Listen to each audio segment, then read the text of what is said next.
Log on, tune in, find out. Another good idea from Cambridge. I first discussed the subject here in 2007, meaning that it's kind of a follow-up of this first presentation 4 years ago. So I have to say that most of the work that have been done here have been done with my postdoc, Kwang Lisi, who is now in Oxford, working on a different subject. And here is the plan of the talk. I will first discuss the evolutionary forces that act on protein substitutions, the genetic code, the physical and chemical constraints, the structure of the proteins. I will discuss the standard model. I will present more complex model, then simpler models, and do some discussion. So the data is a multiple alignment, and there are several aims. One of the aims is to infer a phylogeny. A second aim is to understand,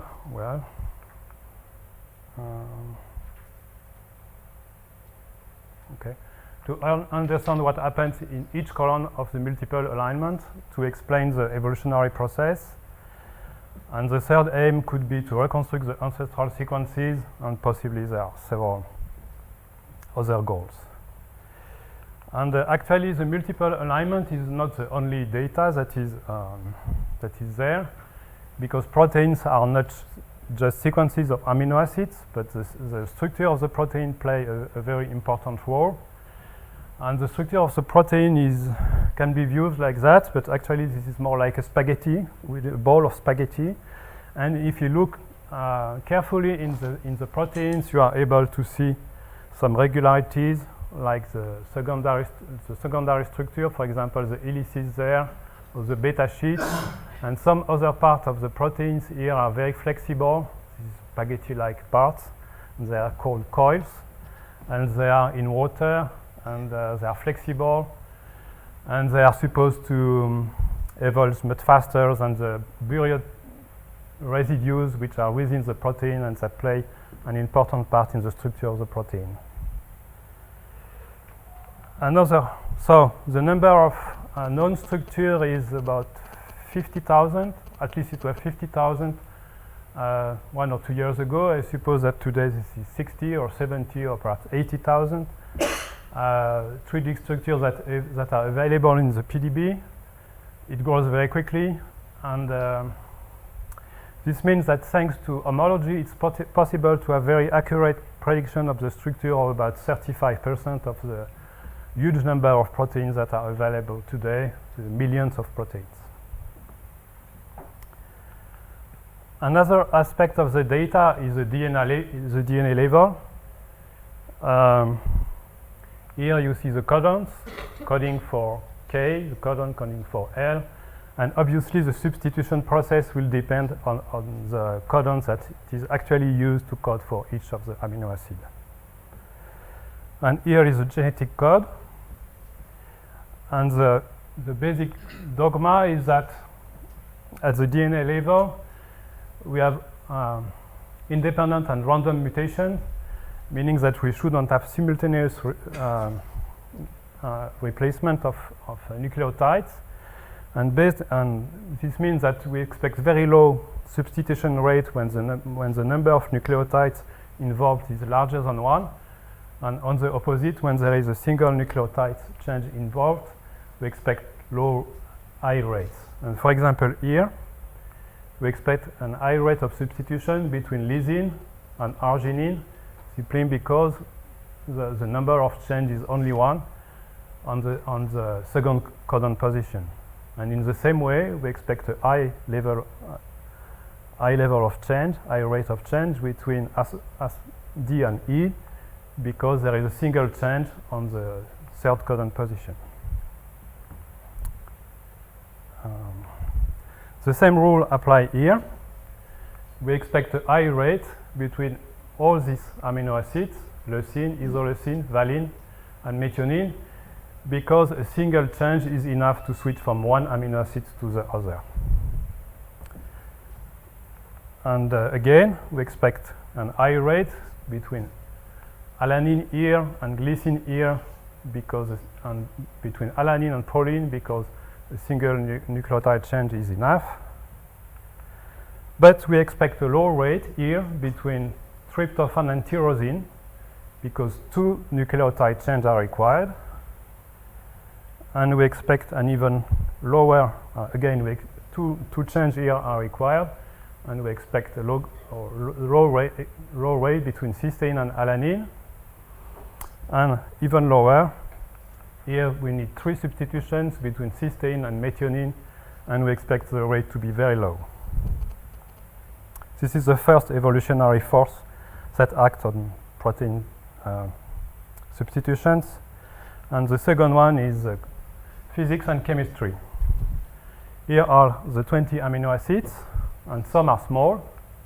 For example, all these amino acids here are small, some are even tiny, and some are big. For example, Y and W are big.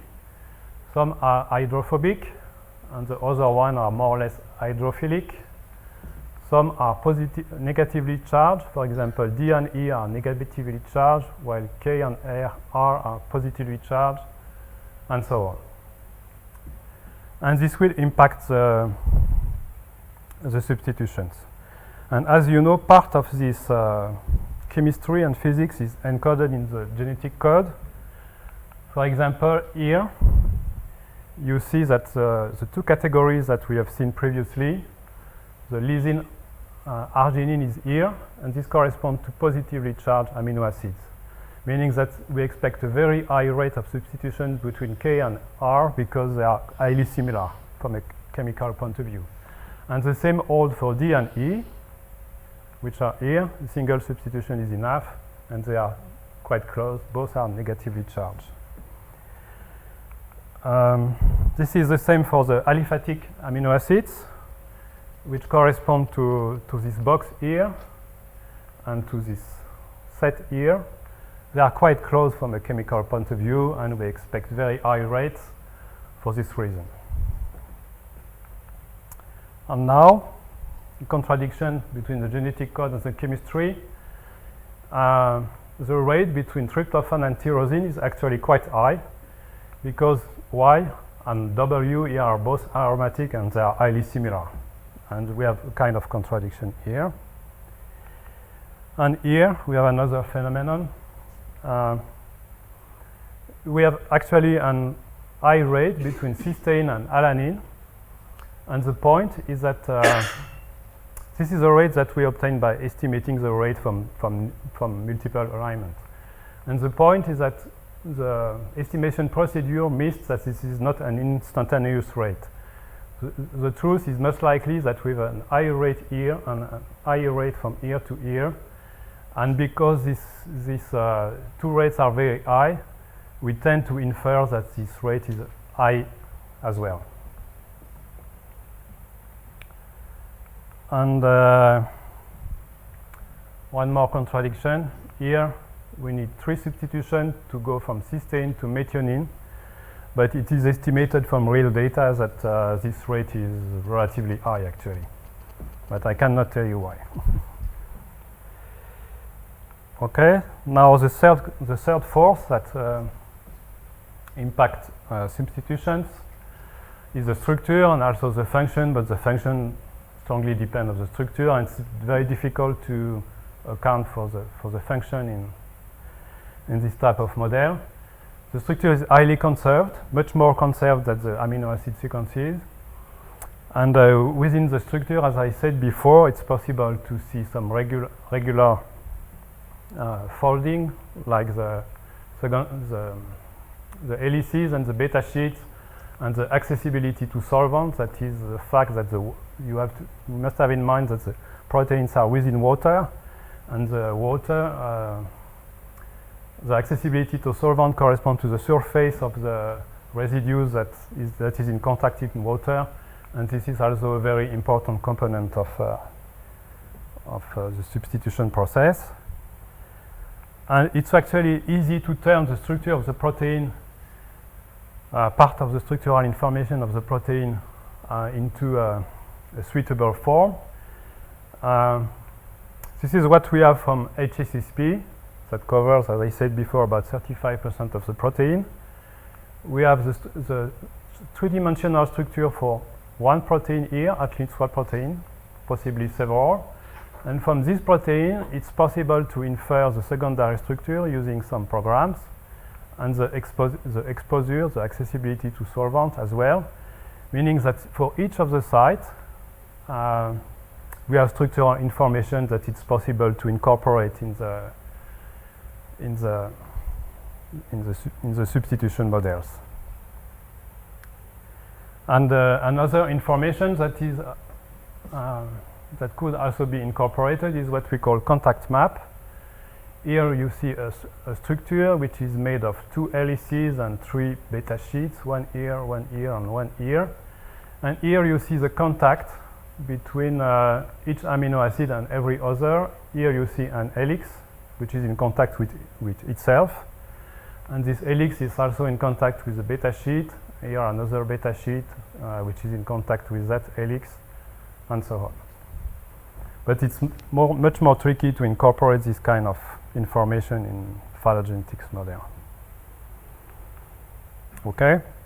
And now we also have some contradiction between the genetic code and the structure.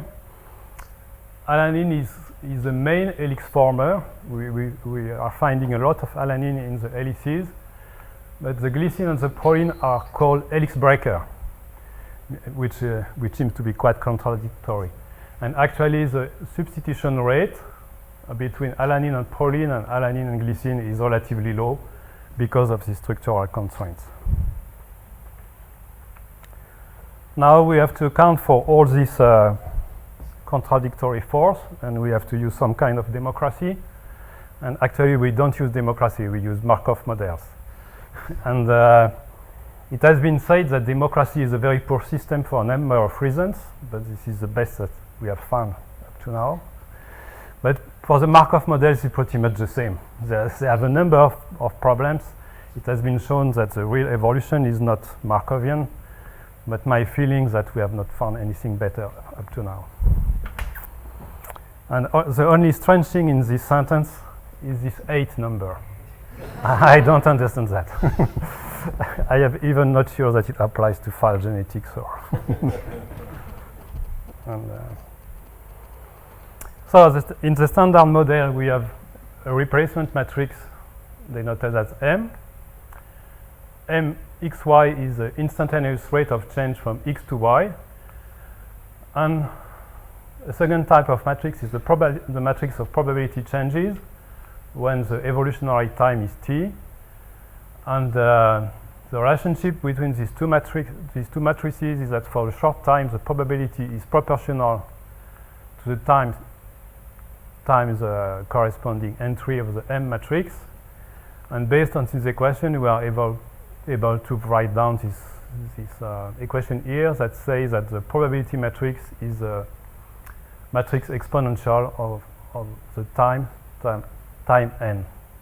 And the time here is not really a time, but it corresponds to a number of substitutions per site. And most of the time we use homogeneous. By homogeneous, I mean that the replacement matrix is not changing along the tree. Time reversible replacement matrices. And mathematically speaking, this means that M can be broken in 2 parts. The first part corresponds to the equilibrium frequency of the process, and the second part is symmetrical, and is called the exchangeability between x and y. And the tree likelihood can be written this way because of the independence, because we assume that the sites are evolving independently. But most of the time, we use a discrete gamma distribution of site rates, meaning that for every site, we have to sum over all possibilities, that is, over all rate categories, the product of the probability of the categories. The categories are equally weighted in the standard model. And the likelihood of the 3T and M now is multiplied by the rate of the given category. And this is the standard model. This is the standard model in phylogenetics. Most of the time, we use this model here. And this is a mixture. This is what we call a mixture, and it is based here on a unique replacement matrix. You will see that we will use several matrices later. So estimating replacement matrices has been a long quest. It started about 40 years ago by the well-known work by Margaret Dayoff and co-workers. And to estimate matrices, people used this property here that makes it possible when the sequences are close enough to obtain the rate from the probability of change. And so that's the basic idea. And about 10 years ago, or 20 years ago, Gaston Gonnet and later Müller in 2000 continued using counting approach, but they introduced matrix logarithm and resolvent to account for pair of remote proteins that were not possible to deal with in the previous model. And people discovered that when changing of protein groups from species, the matrices are different, meaning that to obtain high likelihood or high performance, they learn different matrices for the mitochondria, for the membrane proteins that are in contact with lipids, for viruses, for arthropoda, and for many, many different groups of species or proteins. But general matrices like GTT and WAG and our matrices called LG are still widely used because they represent a kind of good compromise. So the problem with counting methods is that they are only able to deal with protein pairs. They are not able to deal with multiple alignments. They don't account for the phylogeny. And Adachi and Hasegawa in '96 proposed, to the best of my knowledge, the first maximum likelihood method to estimate a replacement matrix from a unique concatenated alignment of mitochondrial genes. And the size of the data set was about 3,000 sites and 20 taxa. And Whelan and Goldman, is this correct date? Okay, I was not sure. Estimated by maximum likelihood their WAG matrix from a number of multiple alignments, not a single one, and a much larger data set having about 1 million of amino acids. And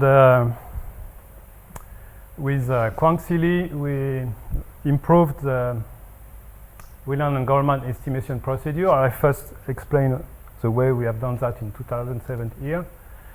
And the paper was published in Molecular Biology 1 year later.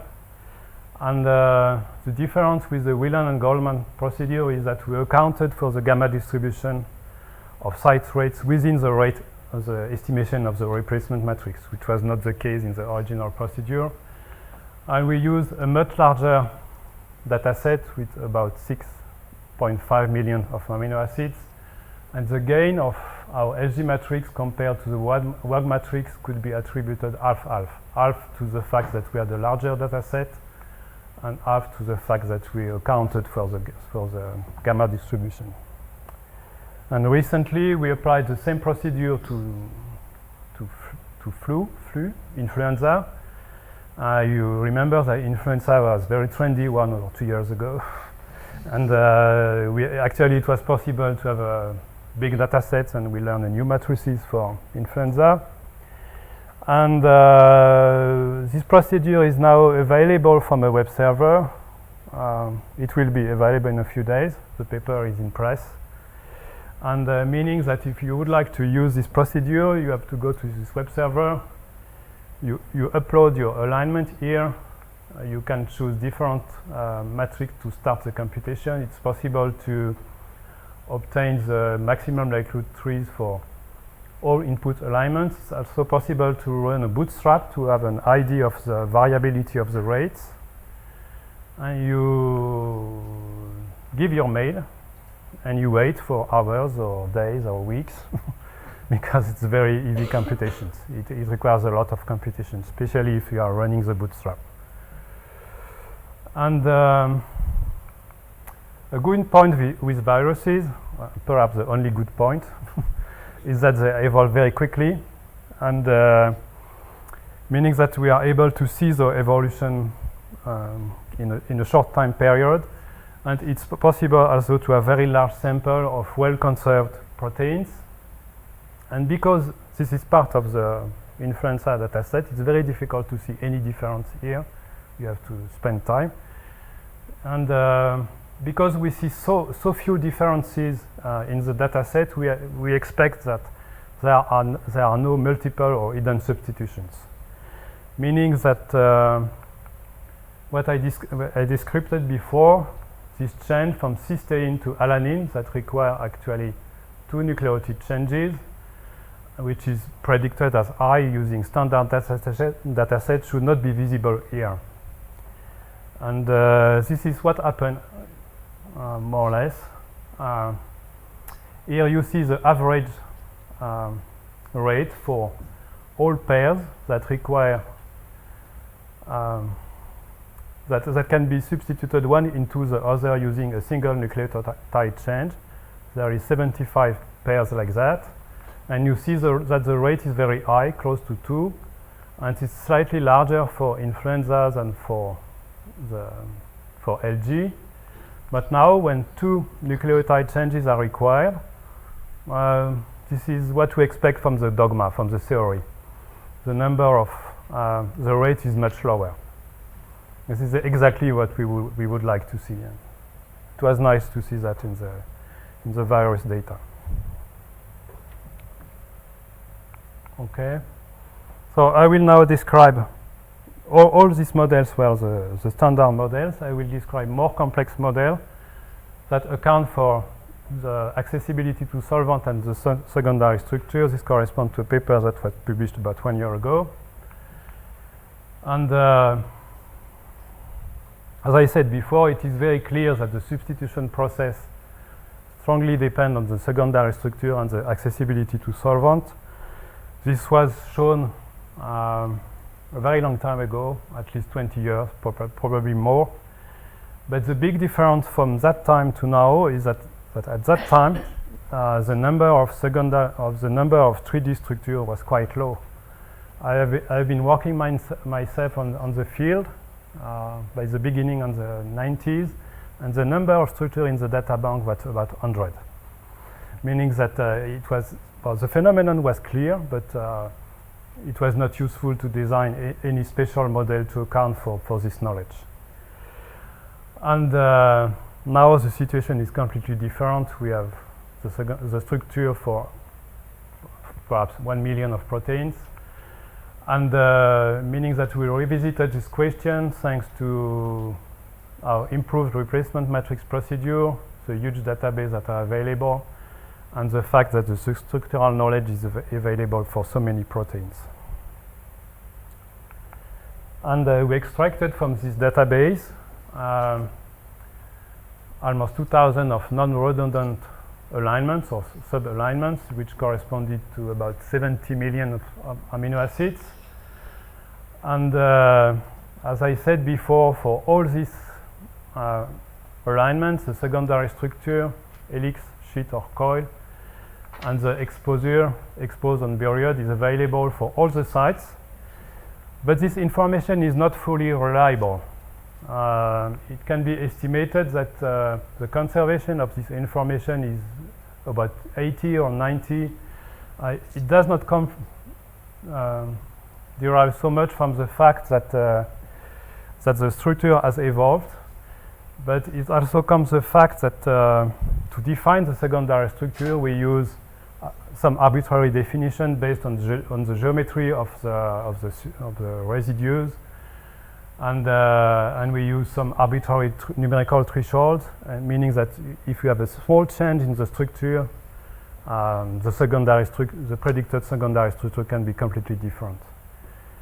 And we selected 300 alignments as a test set, and we learned matrices from the remaining alignment. And we distinguish several partitions of the sites using the exposed category and the buried category. We learn two matrices, and we call this model EX. And using the secondary structure only, alpha, beta, and coil. And we learn three matrices, and we call this model EHO. And we combine these two partitions and learn 6 matrices in a model that we called EHO.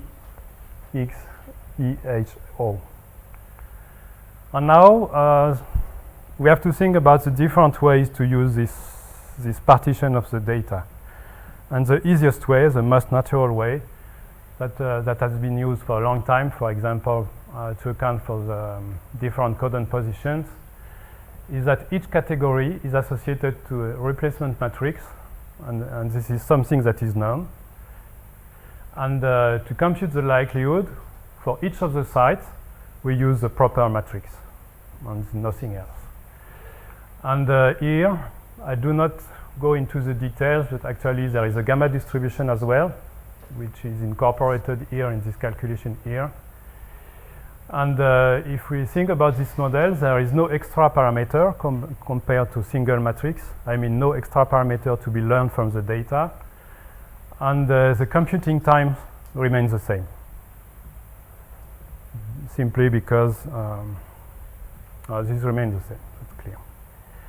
So the second approach is what we call the mixture approach. In the mixture approach, we assume that the site category is unknown. And we have a set of represent matrices called M here. And to obtain the likelihood, given this set of matrices, we have the mixture, as we have seen for the gamma distribution. We sum over all possibilities the probability of the matrix times the likelihood of the data computed given that matrix.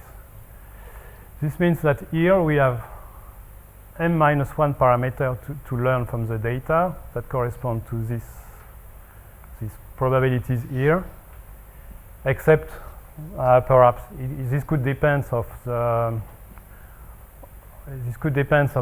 categories. For example, for buried versus exposed, we know that the probabilities here are close to half-half, meaning that possibly it's not needed to learn these parameters. But for example, with helices versus beta sheets, some proteins do not have any beta sheets. Some proteins do not have any alpha helices, meaning that we have to learn these parameters. And the computing time is basically multiplied by the number of categories, simply because we have to compute all these likelihoods here. But with proteins, no one of these solutions is fully satisfying, because the site category is known but not reliable. And we propose this confidence-based model, which is in between the two previous models, where we are assuming for the partition model here, where we use the correct model, the model that is predicted by the knowledge. And we have a coefficient here. And here we have 1 minus this coefficient, and here we have a default model, which in this case is a LG model, but which could be GTT or WAG or anything else. And C is estimated from the data, and it corresponds to the usefulness of the site assignment, or when C is equal to 1, this means that we are fully confident in the assignment, and when C is equal to 0, we believe that there is no need to use the site assignment.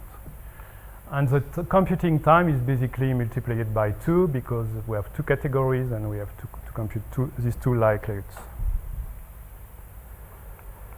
And it's also possible to have something a bit more complicated, where instead of having LG here, we put the mixture of the very same categorization of the sites.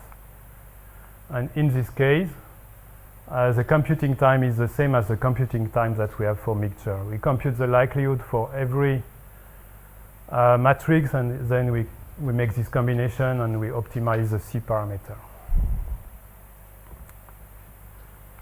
And here are the results. This corresponds to mixture here.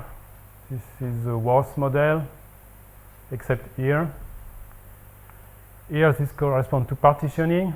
You see that based on the accessibility to solvent, partitioning is much better than a mixture. This corresponds to the confidence-based model, where the default model is LG, and this corresponds to the most sophisticated model here, where the default model is a mixture. And the baseline here corresponds to the LG model, and here is the performance of WAG, here is the performance of GTT, and to scale this gain, you can have we computed the difference in AEC per site of GTT plus gamma versus GTT minus gamma, and which is equal to about 3. And here you see that the gain from here to here is about 2, and it gives you the impact, the practical impact in terms of likelihood for these models, which is actually close to the impact of the gamma distribution. And here we counted in the test set how many alignments were improved by the new models, how many alignments were worse than with the new models. And we have this bar here. This bar corresponds to 300 alignments, and when the bar is above the line here, this means that all alignments have a better likelihood value, a better IC value than LG, and when you are down, this means that all alignments have a worse IC value than LG. And when the black part corresponds to the number of alignments where the difference is significant. And you see here that, for example, these two models, with these two models, all the alignments have a better likelihood values with the new models, and for almost all of them, the gain is significant. And it is interesting to look at the confidence coefficient here. Here, this corresponds to the confidence coefficient for the accessibility to solvent, and you see that accessibility to solvent is useful and reliable because the peak here is relatively close to 1. But regarding the secondary structures, this is not the case. The secondary structure is not so useful to, the knowledge of the secondary structure is not so useful to improve the likelihood value. And this is actually visible here because the partition and the mixture model are pretty much the same gain. And we looked at the topological impact. That means how much this changed the tree. And we counted the number of branches which are one tree inferred under a given model, for example, IG, and another tree inferred one of this new model. And we incorporated the bootstrap support because there is no need to compare to count the difference corresponding to non-supported branches. And we say that a branch is in T1, a branch from T1 is not supported by T2 if the bootstrap support observed in T1 is larger than the bootstrap support in T2 plus 0.5, plus 50%. And when the branch is not in T2, the bootstrap support in T2 is 0. And when we compare these two models, LG versus this model, which is our best model, we found among 300 trees, 171 trees where we have a significant difference corresponding to about 300 branches. And when comparing these two models here, we have about 200 trees here and 500 branches. And to scale these differences, we also compared the difference between GTT plus gamma and GTT minus gamma without gamma, and surprisingly enough, these numbers are very close, meaning that the topological impact is pretty much the same as the topological impact of the gamma distribution. And then we try to apply this to real data to see if we are able to find something making sense. And we apply this to microsporidia that were discussed by Tom yesterday. And the story of microsporidia is that when the first sequences of microsporidia were available, people believed that this corresponds to ancestral eukaryotes, say primitive eukaryotes, branching here. But at some point, the genome became available, and although some people understand more of the biology of microsporidia, and it became very clear that the correct point should be around here, and possibly here. And people, Tomara and colleagues, use microsporidia as a case study to compare different methods. And they compared neighbor joining, GTT without the gamma distribution, and GTT with the gamma distribution, and they found some improvement. They had 68 alignments, and among these 68 alignments, only 9 times with neighbor joining was able to find the correct position, and 56 times the position was somewhere here, which is the wrong position, and the remaining case were rare. And you see some improvement from neighbor joining to maximum likelihood with GTT minus gamma, and from maximum likelihood with GTT plus gamma.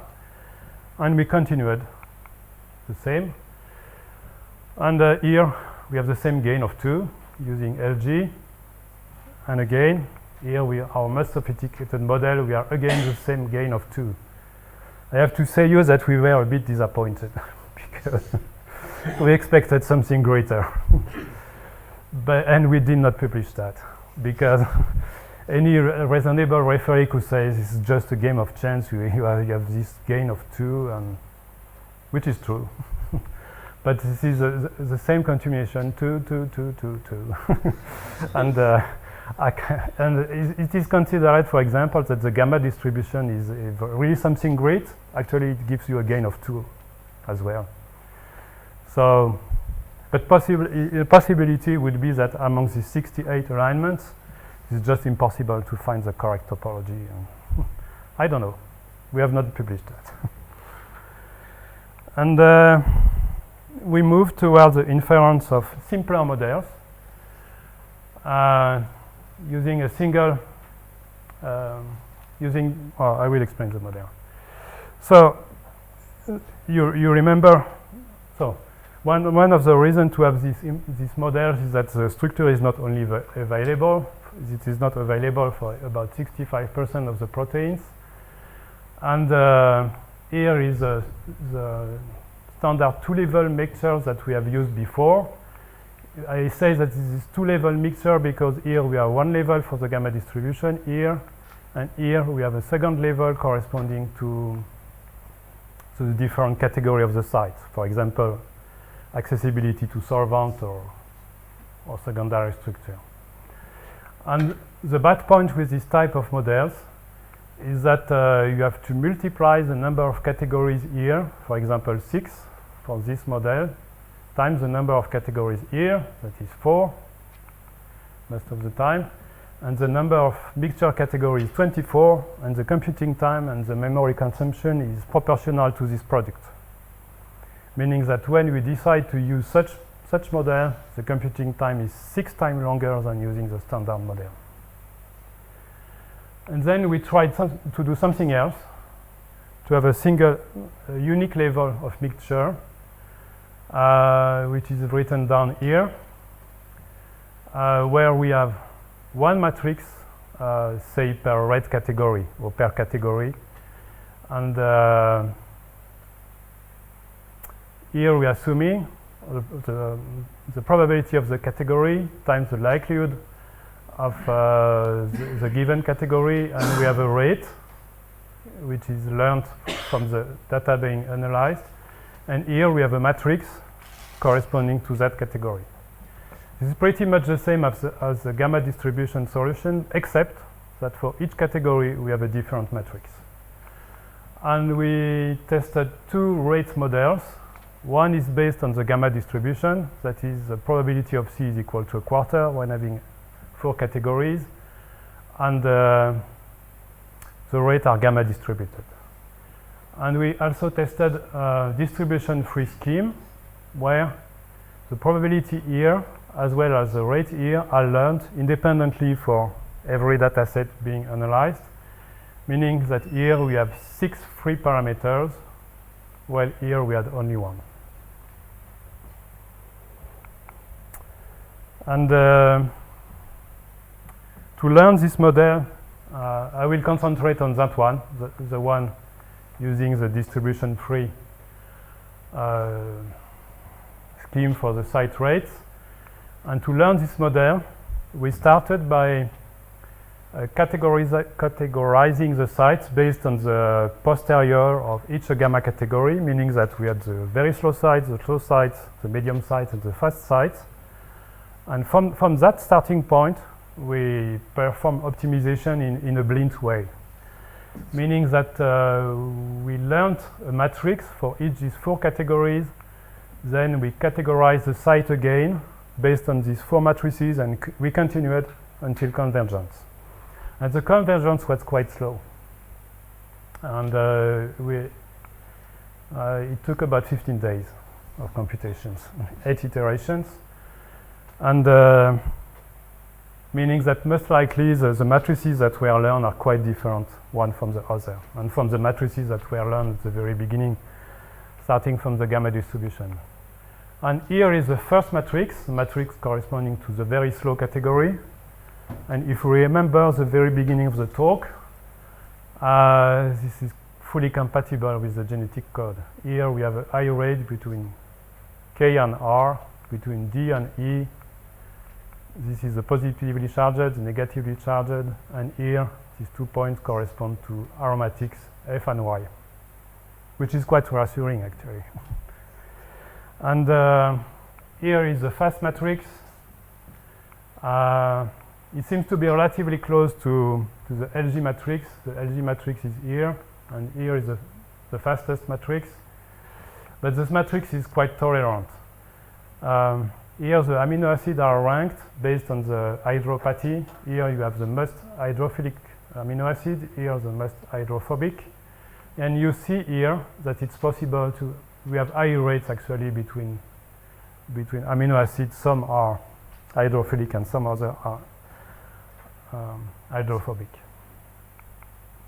And a quick analysis of the matrices show, as expected, that the very slow matrix is close to the Buried matrix that we learned from the previous model.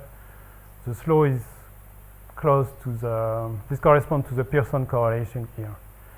The slow is close to the Buried matrix as well. The medium matrix corresponds to a kind of intermediate matrix in terms of solvent accessibility, and the fast matrix, as expected, is close to the matrix corresponding to the exposed category.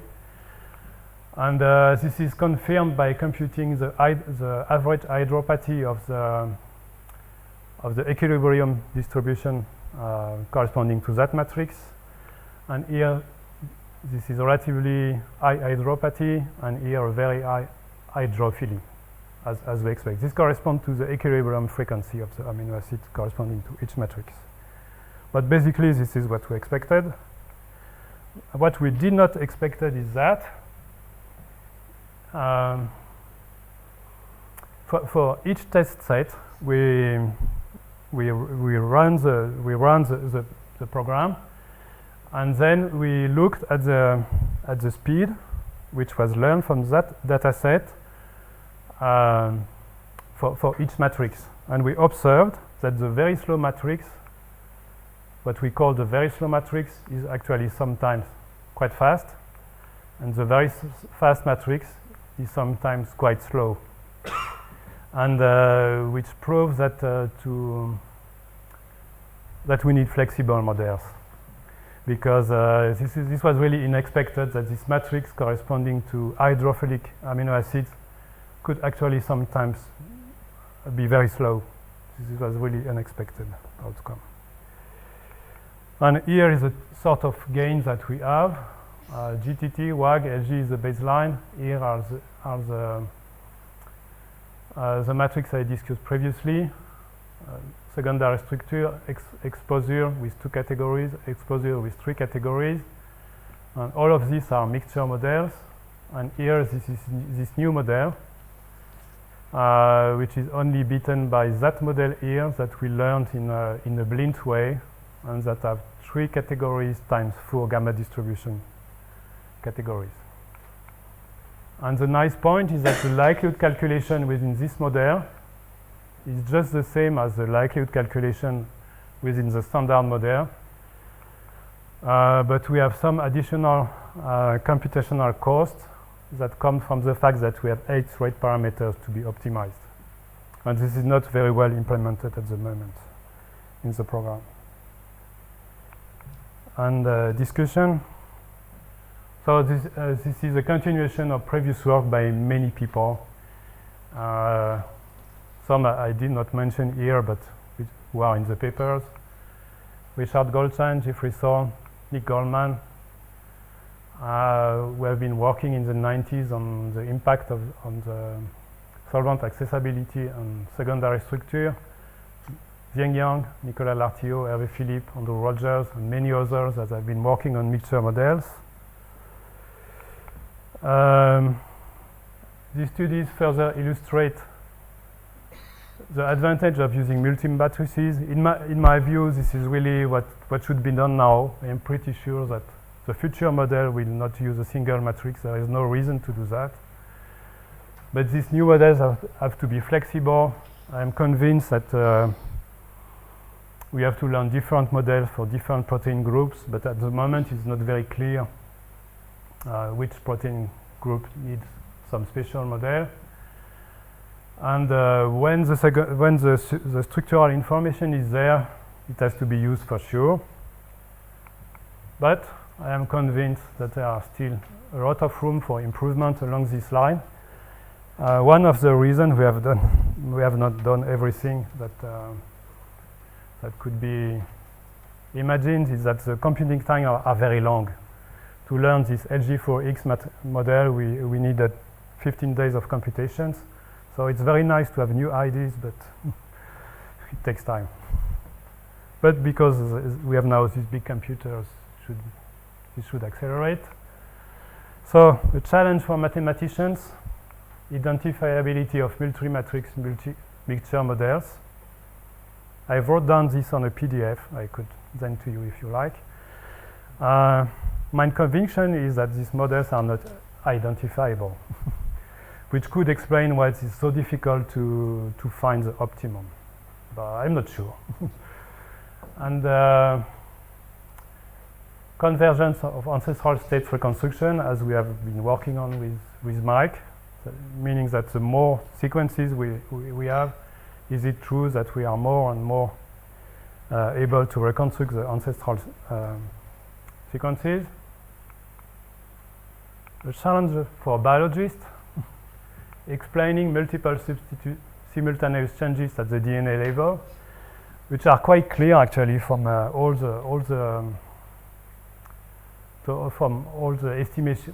estimation of the rates. This is quite clear from codon models that have been estimated by Caroline Koziol, for example. But I have never read any biological explanation of that. And there is a real challenge for biologists, a big challenge for all of them together, biologists, mathematicians, computer scientists, finding better models. So that's it. Thank you, and thanks to the organizers.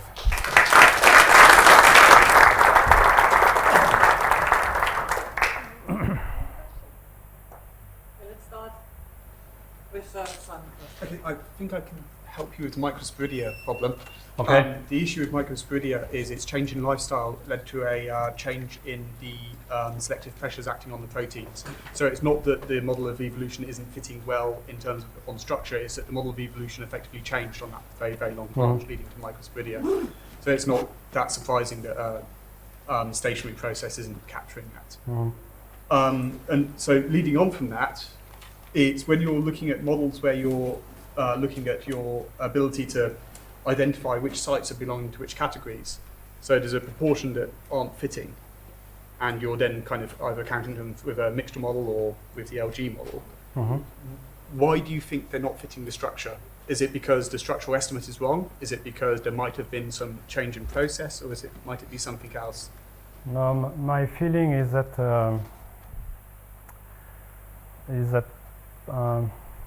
this should be seen in terms of usefulness of the assignment. I'm not sure that that the knowledge of the secondary structure is really useful to predict what the evolutionary process is. So I'm not sure that this means that the secondary structure is evolving. I don't think that.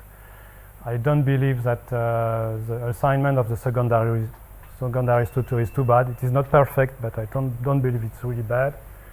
My feeling is that the secondary structure is possibly not quite relevant, and a biological explanation, for example, is related to helices, because helices most of the time have two faces. One is the buried faces, that is hydrophobic, and the exposed face, that is hydrophilic.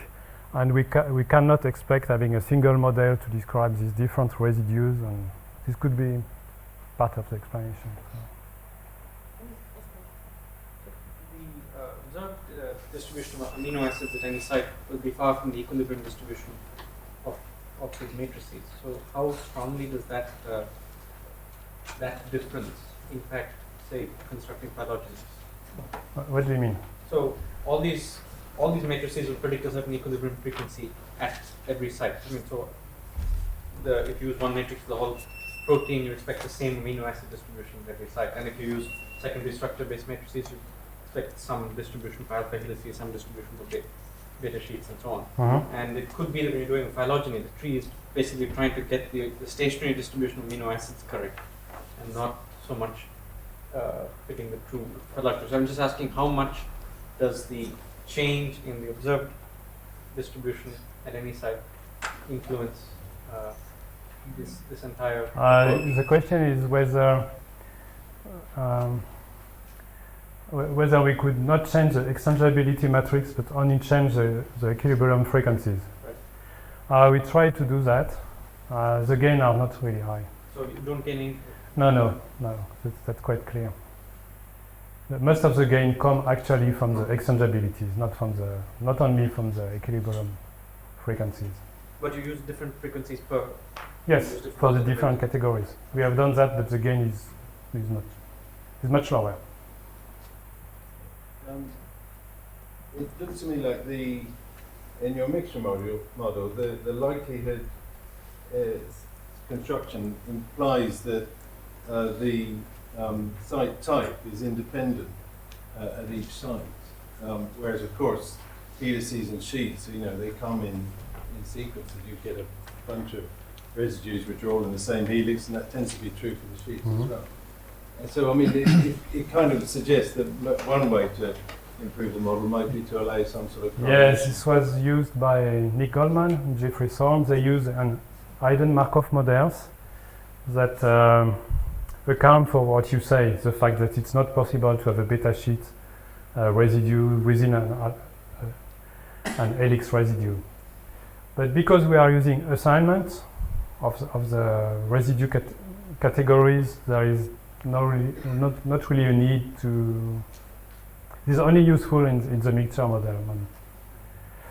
But what they showed using the hidden Markov models is that the gain is not really very high from the hidden Markov model to the mixtures. There is some gain, but not really high. I cannot tell you why. Yes, please. In your confidence mixture model, the mixture included the model. You got C times model I and 1 minus E times all of the models, including I. Is there any contradiction, you mean? Yeah, would it make any sense to remove the model I option from the bottom mixture as the alternative? In your confidence parameter is really model I or one of the other models. We have not tried that. Well, we have not tried. Cannot tell you. Any further questions? Yes, please. Okay, another question. It looks like from your results that you're getting sort of faster rates of evolution on the surface of the protein. Now, of course, some sites on the surface will be highly conserved because they're involved in protein interactions or something like that. So I'm just thinking maybe a potential use for your models would be to actually identify those sites which are really not behaving according to the class that you would expect. Mm-hmm. The slow sites at the surface of the protein, for example. I agree. One more That's the question. last one. Okay. It's actually related to the equilibrium distribution question. So the model that uses that's the cat model, and that's been applied to quite a few deep phylogeny problems and has raised some quite high-profile papers where they're showing that the tree shifts. It'd be quite nice to apply your model and show either that the tree shifts or shifts even more biologically believably when you incorporate protein structure. So have you tried looking at any of their data sets? As a cat model by Lartieu and Philippe, you mean? Yes. We have a common paper actually. We implemented that in Phymail. We have done, yes, we learned profiles for the cat model. We had between 20 and 60 profiles, and we implemented that in Phymail. And at least I was a bit disappointed, perhaps not the others, but I was disappointed, because this model works well for when the proteins are very distant, very remote. But this model does not fit well with closely related proteins. It depends of the scale of the evolutionary time. And here, in what I showed to you, we have systematically again, we have no alignment that is worse for one of these new models than it is for LG, but with this cat model, this is basically half of the proteins are worse for the standard, worse with the cat model than they are for the standard model. So the paper was published in Bioinformatics. So I did not describe this here because this is very highly time consuming, because with 60 profiles, this means that the computing time is multiplied by 60, and but the results are not so encouraging. I think it's time for us to move on. Let's thank the speaker again for